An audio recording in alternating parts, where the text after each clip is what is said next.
Good morning, Knicks Nation. Today is Monday. It is the third day of January 2022. Happy Monday. I hope you're safe and healthy and COVID free today.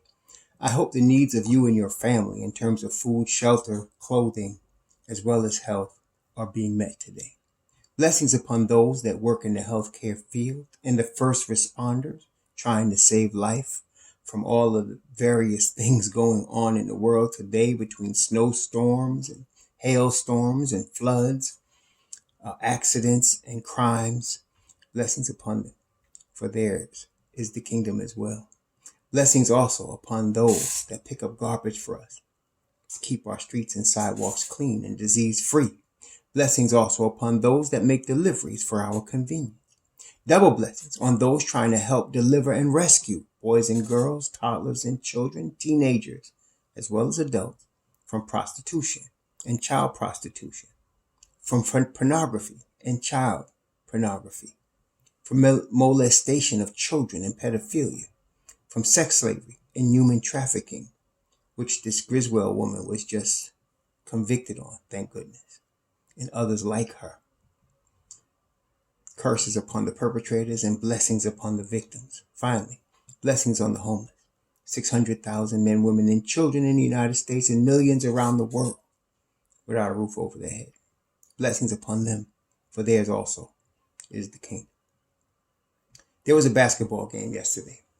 Our New York Knicks lost to the Toronto Raptors 120-105. And I want to tell you, there's some disturbing things we got to talk about. It wasn't the loss. I did a video Saturday night where I told you it was probably we're going to lose the game because of the COVID and what we're missing, so on and so forth. But it was an opportunity for the kids to play. And I knew that Tibbs did not like to play the kids. But there was one thing that was emblematic of the problem we're going to talk about today.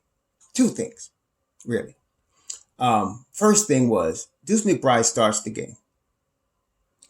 One of the best perimeter defenders we have, especially at the guard spot.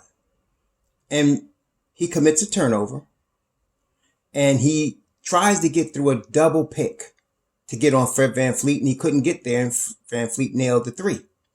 Tibbs is going nuts on the sidelines, pulls the kid, and doesn't play him again until the game is out of reach in the fourth quarter. That was bad.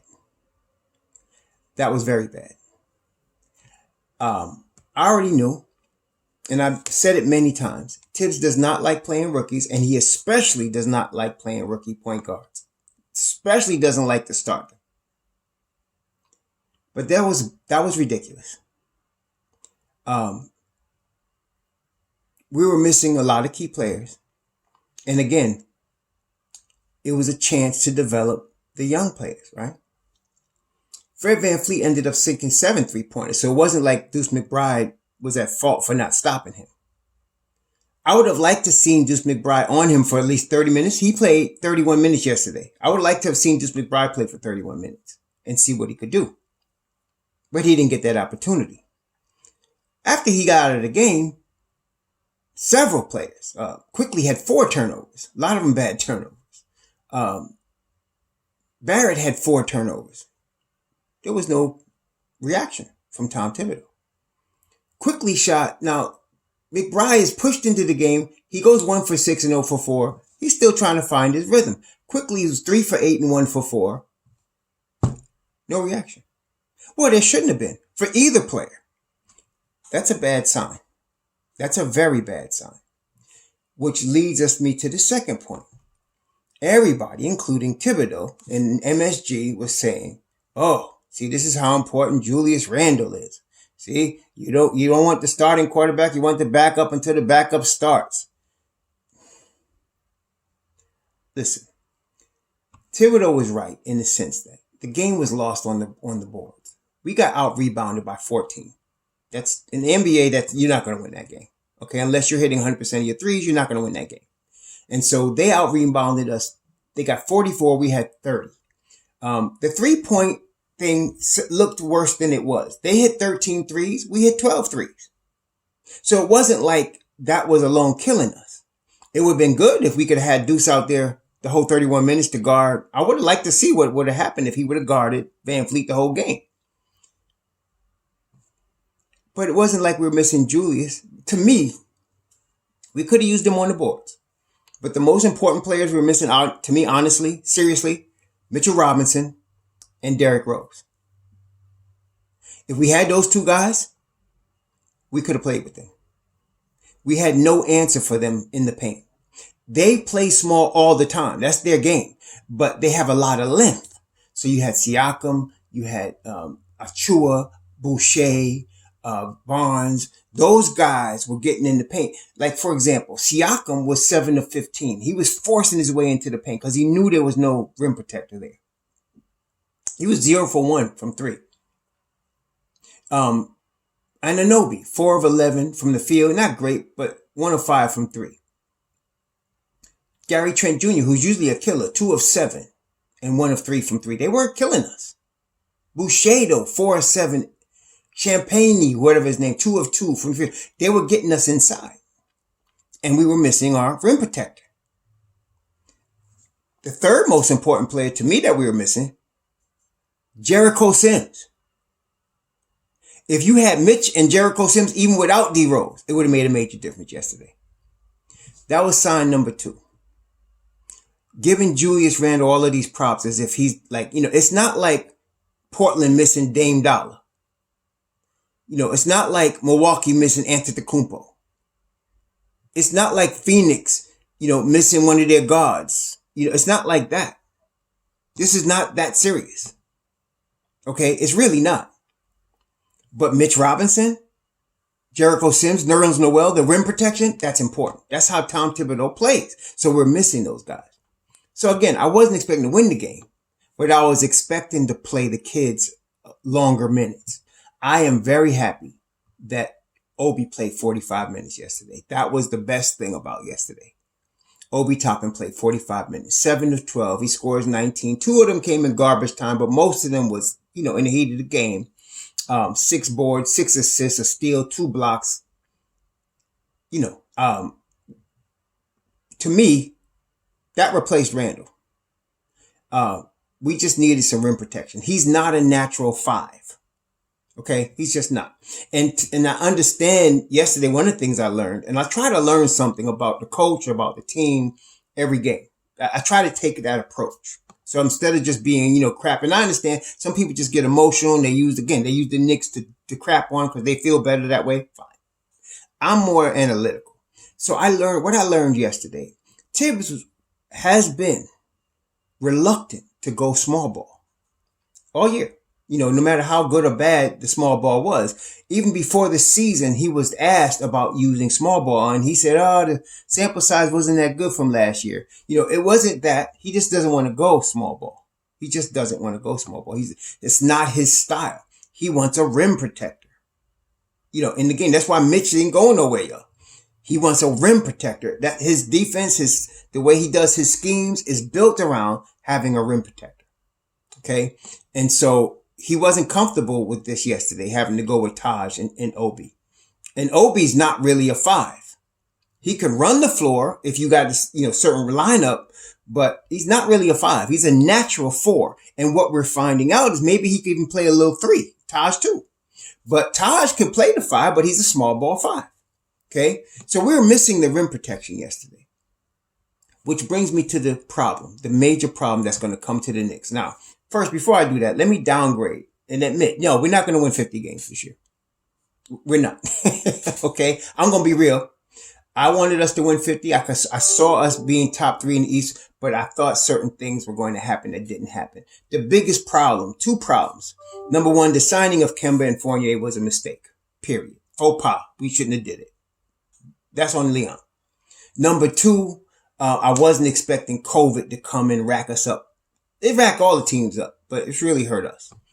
Like we're getting ready to play Indiana on Tuesday, and they're missing pretty much everybody that's a major player on their team. They missing.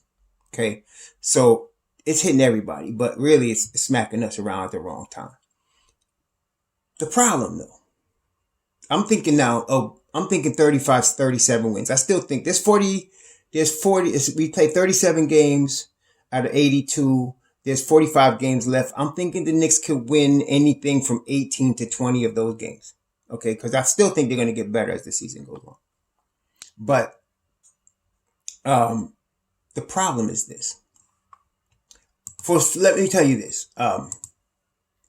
There's going to be a trade. I'm working as I'm talking to y'all, so don't mind me here. But there's going to be a trade. And I was looking at, for example, the Knicks draft stock, right? So this year we have the Hornets pick is probably not going to transfer because they have to be, it's top 18 protected, which means the Hornets have to be top 9 or better, actually better than top 9. They have to be top 8 in the conference, which could still happen, but they have to be top 8 in the conference for that pick to transfer to us, which means they'd be, if they are top 8 in the conference, they're top 16 in the league. The pick is top 18 protected. Actually, I'm sorry. No, the pick is top 18 protected. The pick would transfer right now because they're not in the top 18. So if they suck this year, we get that pick. Oh, I'm looking at it the wrong way. I'm sorry. Yeah, we would get that pick. So we have their pick. We have the Knicks' own pick. We have their second round pick and the Knicks' second round pick. There's a possibility of us getting the Celtics' second round pick right now. Right now, that would not transfer. But that's what we have. We have 4 picks this year. Next year, in 2023, we have the Knicks pick. We have the Mavericks pick, which is only top 10 protected. We have the Heat second rounder, the Jazz second rounder, the Mavericks second rounder, the Pistons second rounder, the Thunder second rounder, the Wizards second rounder, and our own second rounder, 2023. It is quite obvious we do not need all of those players. They're going to be packaged in a trade. For who, I don't know. And for what, I don't know. The Knicks can go one of 2 ways right here. Now, today is Monday. I don't know who's going to be in health and safety. Somebody is probably going to be in healthy safety protocols today.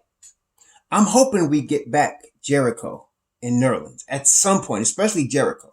Nerlens, I want him back too, but he's been already before that a little, catching some injuries. Jericho is healthy. I just want, we could get that kid in here and let's give him some time. He could help us, especially we're missing bigs. Some of you asking about Semantic, and I hear that. We could have used Semantic yesterday, but my understanding is he hurt his left foot. He was on injured list. Now I looked on the injured list today and he's not there now, but he had been on the injured list for a week now because of this sore left foot. I don't know how bad it is. You know how it is with big men in their feet, right? So I don't know, but we could have used him, but I don't think the Knicks had him available. He's our own 2-way player, so it's obviously we would use him. He's getting paid $2.9 million. So I think they would use him, if they could, but I don't think they can. So I'm hoping we get Jericho back. But aside the point, right now, Tibbs has no choice but to play the kids. It was really stupid yesterday, to me, to put Alec Burke in there. Alec Burke's not a point guard. He is a closer. We need him to close for us. Okay? We need him to do that. We need him to close for us. We're going to need him in the playoffs. But yesterday was not the day. It was not the day to take Deuce out and put him in. It was not the day. Okay? So Tom is in a bad position for him. And maybe, I don't know how to put this, but Tom is a win now coach. I think we all know that. He's a win now, vet heavy coach. He has played some youth, but he doesn't give them a lot of minutes. Even he loves IQ, and even in IQ's rookie year, IQ didn't get more than 20 minutes a game. Okay, he was coming off the bench. We saw Obi getting 8 minutes, right? Our number 8 overall pick. So he doesn't really, RJ, I don't think he had a choice in RJ. RJ had been starting already for a season, maybe 2 seasons when Tom came. And so as the number 3 overall pick, he was going to play RJ. He wasn't going to put RJ on the bench. I think that was a battle that Leon won. But he doesn't like to do that. He would trade this youth if he could for some veterans. Leon obviously is not all in on that. So there's got to be some compromise. I'm thinking there's going to be a trade. But I'm also thinking Leon could say, no, Tom, Play the kids. This year, we're not going anywhere. Play the kids, which Tom is not going to like. Some of you perceive that Tom would quit. One thing about Thibodeau, you got to give him some credit here. He's not a quitter. You have to fire him, especially from the job of the Knicks, which he's always wanted. So he's not going anywhere. He's not going to like it. If they decide to go that way, they could tell him, play the kids, Tom. We're not getting anything right now. And I think that would be smart because you give the kids, this is a game, especially on Fred VanVleet, one of the top point guards in the league. And he was hot yesterday. I would have loved to see Deuce get baptized by him, and learn how to play the NBA against the top flight NBA guards on a full-time basis. I'm not giving up on that yet because we're going to see something. Okay. Now, are they going to make a trade? I think they are. They're not going to use all of these picks. They're just not. Okay. We got enough guys. We got enough youth. Just to, for our coach, they're not going to get a whole bunch of time unless he's forced to give them time. So I think there's going to be a trade. I don't know who's going to be traded, but we're going to package a lot of these picks that we don't even going to use and get them. And I'm glad we got a lot of second rounders. Honestly, second rounders are just as valuable right now as first rounders. And I'll tell you why. First rounders this year, you're going to see a lot of high school kids with upside, but are not going to be ready for 2 or 3, 4 years. You're going to see second rounders that are more seasoned college players ready to contribute right away. And we got a plethora of second round picks. So I don't know what they're going to do. I can see them definitely packaging something. So I think there's going to be a big trade this year. I don't know what it's going to be though, or who is going to be involved. I can't tell you that. Because to me, at every position, we got some young guy that could play there. Say we got Mitchell Robinson for the 5 spot. We got RJ for the 3 or the 2 spot. We got Grimes for the 2 spot. We got Obi for the 4 spot, and we got Deuce for the point guard. And we got IQ also. We got a lot. We got Kevin still. Kevin played good yesterday. I like the way he played yesterday. So we got a lot of youth at every position that could actually play. Okay. So I don't know what they're going to do, but I can see them packaging these future picks. The thing I didn't like about the whole, we missed Julius thing. See, you need a star like that. This is where I say I disagree. MSG guys, especially Wally, you needed Julius Randle here. No, we didn't really. What are we missing? 6 turnovers? I don't give a crap on defense sometimes. I jog up the court with the ball. Is that what we're missing? No, we're really just missing defense. Not defense and rebounding. If you want to bring that, yes, we missed it. Okay, but come on. So, so now Julius is sitting at home saying, yeah, see, y'all need me. And he's going to come back. This is not good. And like I said, I don't know what they're going to do. I'm glad right now Tom is forced to have to play some youth. Okay, I'm glad he is. Because this is the only way they get to play. And we need them to play. They did not draft all of these guys. The scouts did not go and put their time in. And Tom pushing for Grimes and Deuce for them to be sitting. And he get pulled within 4 minutes and 40 seconds. So you could tell that bothered me. But going forward, something's going to be done. And so they're going to have a balance between some youth and some vets.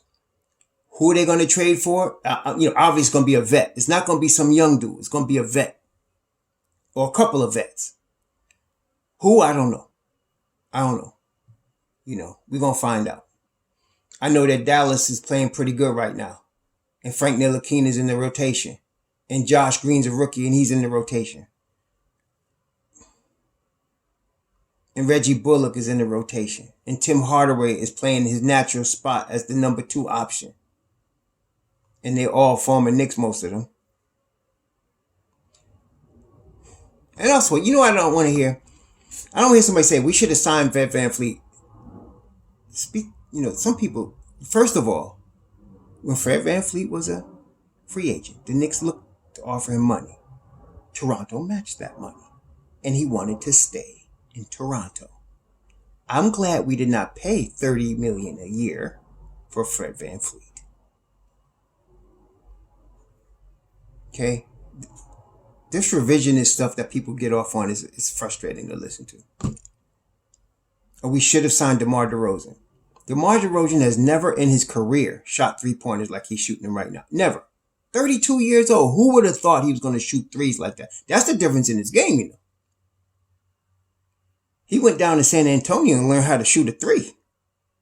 But who knew that? So I wasn't going to pay him $85 million over 3 years. No, how do we know that? We didn't know that. See, Monday morning quarterbacking is... anyway. So, no, I don't look back and say we could have signed this one or that one. No. We got what we got. We just need to play it. Okay? So they're going to make a trade. I'm not sure who they're going to get or what they're going to get. I'm concerned. Because I don't want to just make a trade to get some veterans to try to get the AC this year. I'd rather play the kids and squeeze out of them whatever wins you can. You know, I'd rather do that. So this is a Leon move right here. This is going to be the Don. This is the Don going to have to pull. He got all these picks. Tom is going to be, I'm telling you right now, this is what's going on. Tom is knocking on his door. I need some vets in here. Now. Trade all these picks. Trade some of these kids. And Leon's going to be like, nah, not quite. And we're going to have to see what happens here. The smart move is to play the kids. That's, to me, the smart move. You got the wrong coach for that. But that's too late now. You're not getting rid of Tom Thibodeau. He's going to be here this year and next year. So the smart move is to play the kids. I would force Tom to play the kids. I would force him to do that. And let him whine or whatever, play the kids. Okay? I want to see Grimes get 30 minutes. I want to see Deuce get 30 minutes. I want to see Obi get 30 minutes. I want to see Kevin get some time. I want these kids to play. Okay? We're not winning 50 games this year. Okay? Like I said, between COVID and the Kemba signing was, that was a bad signing. And Fournier was for Tom. You got a veteran here. Look, I thought on paper Fournier was going to be better than he is. I really did. But I got to be honest. Bullock was better for what we're doing. I watched Bullock play. He wasn't even starting most of the year for Dallas. He's starting now because of the COVID thing. But he's still playing defense. He's still shooting spot-up threes. And he's helping his team win. Fournier is not. He helps us win a couple of games, but he's not doing what Bullock did last year. He's just not. So I'm glad they didn't give Bullock the $30 million. But again, I would have rather them guarantee his 30 than give this cat 54. And he's a step back. But, again, what are we going to do? What are we going to do? Can't do nothing about it now. So at this point, I'm an advocate of playing the kids, especially during this COVID thing. We're not going to get Julius back. The earliest would be Thursday against Boston, but probably Saturday against Boston in Boston. That's the earliest we get Julius back. Maybe we get Mitch Rob the same because now it's a 5-day wait for the protocol. So maybe we can get Mitch Rob back. That's the more important guy to me. And I'm hoping we get Sims back. But in the meantime, we got to play Indiana tomorrow and the kids got to play. Okay. All of this crap about yelling at one and winking at the other. Even Obi alluded to it. They didn't ask him about Miles McBride. And the first thing out of his mouth, Miles needs time to get in the flow. He said that. Because everybody on the bench saw him blow up at Miles McBride. It was ridiculous. It really was.